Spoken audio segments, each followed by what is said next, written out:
Well, we have with us Mr. Bhanu Pratap Singh, Country Head Enterprise Business, Lenovo India. So, Mr. Singh, you heard the conversation. We had a great chat here with Mr. Senthil. So, what do you have to say about that? Yeah, so good evening, everyone. So I'm absolutely thrilled, Deepthi, to be very precise here. And it's quite wonderful to see the engraved element of culture in his entire journey, the way he has done things differently, and the perseverance that he followed. I think these are some of the key learning that the new generation would have to follow, and I'm sure your views will tell the story more and absolutely thrilling to hear his side of the story. Absolutely, I totally agree with you. And now we have a question that I shall put forth to the both of you.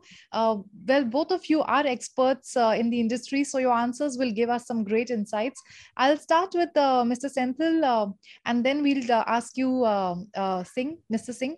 So the question is, going forward, Mr. Senthil, what are the top IT challenges that you foresee? Yeah. There are around 7 to 8 challenges you can say it's in priority if you take competition for the talent. While the distributed workforce has expanded the talent pool, there is still not enough qualified candidates to fill the growing number of open IT positions. This arose due to this hybrid working model. That is where first challenge. The second challenge, if you take, there is a skill set mismatch.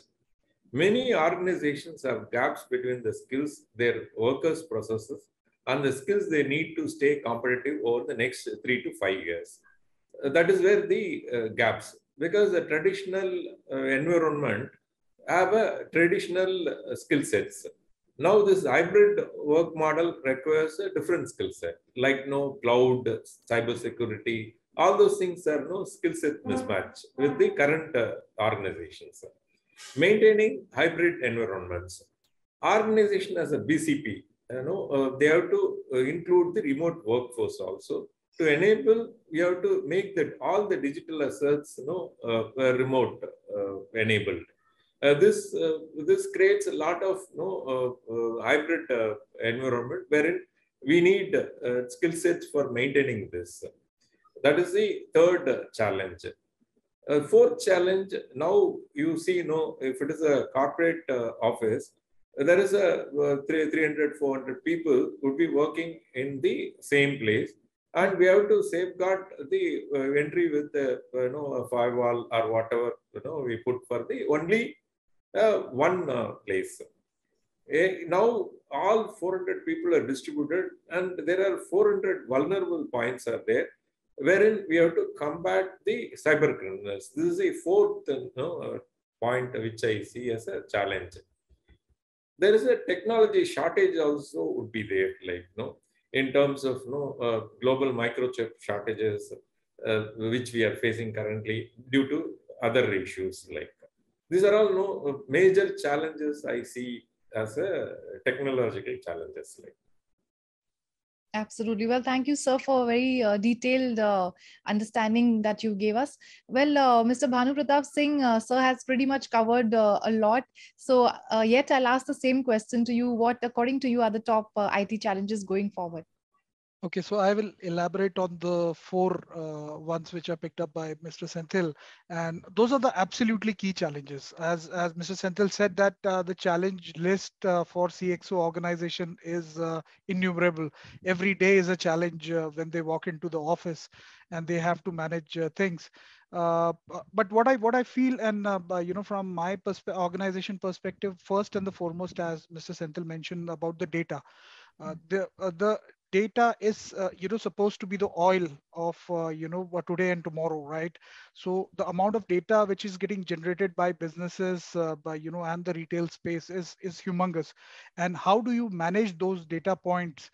How do you develop an intelligence around it? Really gives you the sustainability of your business model, and gives you a competitive advantage over that. Second, and the most important point, which Mr. Senthil also touched upon, is the security of these end devices. you might be seeing a lot of ads coming on the TV wherein even our ACs are now connected to the network, and you don't know from where the attack will happen. Just to give you some data and stats here, almost 3.99 million attacks were observed in last 1 year till fiscal year March 2020, and which is whopping 65% year on year more compared to the previous years, which is staggering. And when we look at the industry which is going at a rapid pace, how do we control the security of our endpoint devices? That's really gonna be the topmost priority and challenges for the CIO organization. Third point, as Mr. Senthil said, again, nearing to the customer experience and the best ROI, there has been always a cost pressure on all the organization, whether it is a CIO organization or the CFO organization, how to minimize on the technology cost. One more, factor that added post COVID hit market is the obsolescence of technology. The obsolescence of technology is going so very fast that once you capitalize on some particular resource and it becomes outdated within next 3 years, then you are doomed. The entire organization money, goes for a toss, and hence there is a evolving model. We call it as a leasing or device as a service model, which has again grown in a big time. And just to give you some stats by the Asia Pacific CIO study done by Lenovo Research Organization, almost 75% of the CIOs feel that in next 2 years down the line, we are going to have almost 75% of their purchases getting converted into OPEX, which is not capitalized but pay as you use basis on devices. And definitely, people are coming back to the organization, how the CIO organization plays a role in terms of giving the best of the devices, best of the technology, so that their experience is better, they contribute more, there is less of attrition. Nowadays even IT is linked to the attrition, right? If you are not giving good resources to your team and to the millennial workers, there is a high chance that there is a internal customer dissatisfaction and translating into impact on their workload. Last but not the least, a very important point which we have observed is the regulatory compliance. The CIO organization are more and more involved as we grow global. There is a extreme pressure on to act local in the market, and wherein exactly you will have to follow the norms of the country. You have to indigenize your product, your services. You have to stitch it according to the requirement of that particular geo. I think in my view, these are the four key challenges. But, I will just summarize: data security, best ROI, and the customer experience, and lastly, the global compliance. These I feel added up to the challenge of CIO organization. Well, absolutely. Thank you for elaborating and some great pointers there for further discussion. And thank you so much, Mr. Senthil, for a great conversation that you've had and sharing so much with our viewers. Ladies and gentlemen, that was Mr. Senthil Nathan.S, General Manager, GRT Dwellers India Private Limited. We hope that you've enjoyed this conversation and had some great takeaways from this chat. We'll bring you many more such enriching and engaging conversations. Keep watching the Economic Times Cutting Chai Story.